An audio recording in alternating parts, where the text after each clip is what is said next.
Hi guys, welcome back. Today I have some spring book recommendations for you.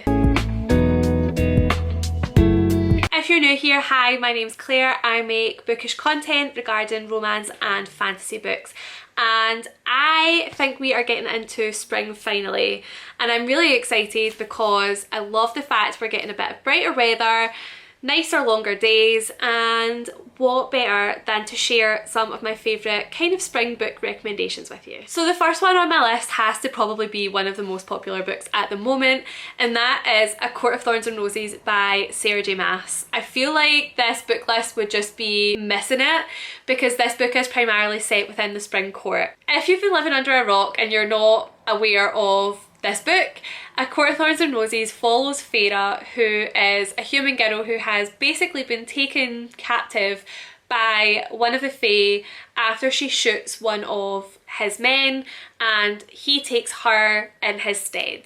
And there's a lot more to it. The fairylands quite aren't what they seem, and there seems to be this curse that nobody's really willing to talk to Feyre about. I really love this series. This book is not my favourite in the series. The second one absolutely is. But in order to get to the second book, you need to read the first. This one is nice and short. It's really, really gripping. When I first read this, I was on a plane and I left the second book in my bag in the overhead carrier bin thing, and I was in the middle of the aisle and the guy next to me had fallen asleep, and I had such a big debate after finishing this about do I wake him up so that I can get my book, because I was so completely obsessed with this that I needed the second one in my hand straight away. If that's not a testament to how good the book is, I don't know what is. So the next books that I have to recommend is a series, and it is the Dirty Air series by Lauren Asher. This is an F1 romance series, and I never thought I would be into kind of an F1 romance, but actually really enjoyed it. I find Lauren Asher such a readable author, and again, her books are perfect for this time of year, these books especially, because F1 season, I believe, is kicking back in round about the time of filming, which is the end of February.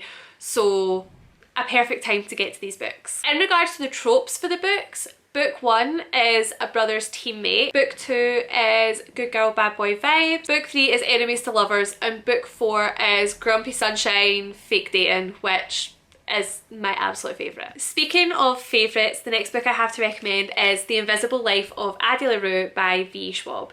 This is probably one of my favourite books of all time. My reason for relating this book to spring is that spring typically represents kind of new starts and things like that, and I think this book kind of falls into that. I'm going to shoehorn it in anyway.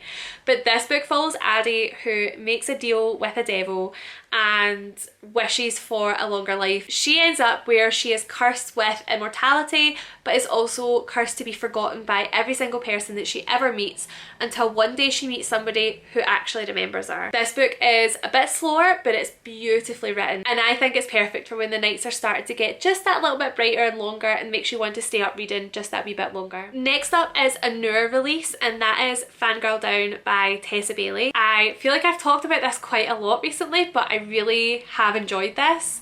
I don't actually know when golf season is, but part of me wants to say that golf feels like a spring kind of sport, so it's here. This book is about Josephine, who is Wells Whitaker's biggest fan.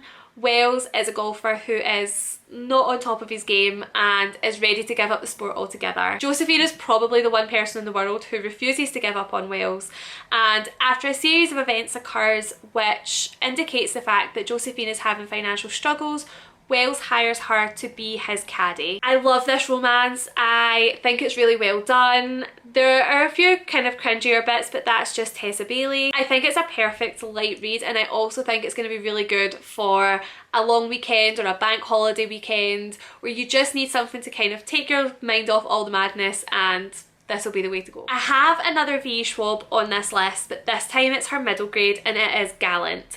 This is put on this list because if you have a look at the cover, it has roses and flowers and things all over it, which I think makes it perfect to be in this video. This book follows Olivia, who the only thing that she owns of her mother's is her mother's journal, and in her mother's journal she talks about Gallant a lot.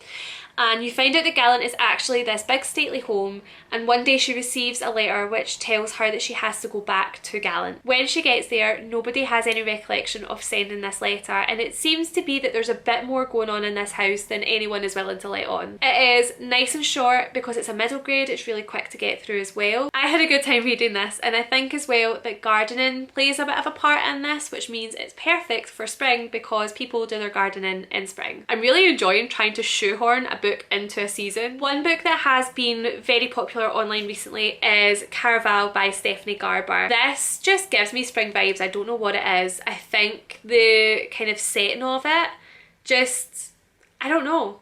I feel like potentially you could fit this into summer, but we're going with spring. Scarlet just gives me spring vibes. This book follows Scarlet, who has always wanted to go to Caraval, which is this travelling carnival, but it's quite an interactive game.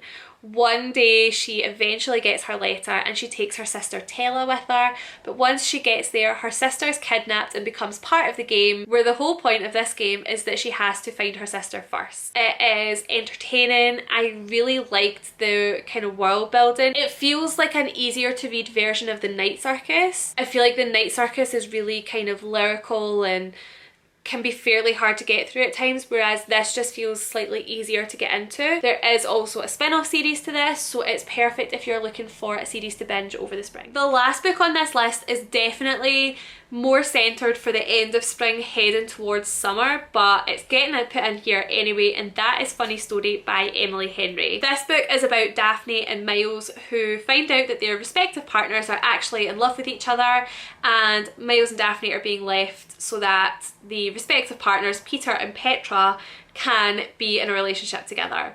Daphne ends up moving in with Miles because she has nowhere to go. She moved to this town for Peter and doesn't really know anyone, or kind of has her own footing really. She's kind of undecided whether she's staying in the area, but Miles kind of takes that as a challenge almost, and I really love this. I think if you're looking for an emotional romance that's gonna really make you feel things, but also is kind of set towards the start of summer and something that would be good to take on holiday with you just before the weather starts getting too hot, this is going to be the book that you're going to take. And that is everything that I have for this video. Hopefully you'll have found something that you are considering picking up, but if not, what book would you recommend to read in spring? I would like to know down below so that I can add it to my list.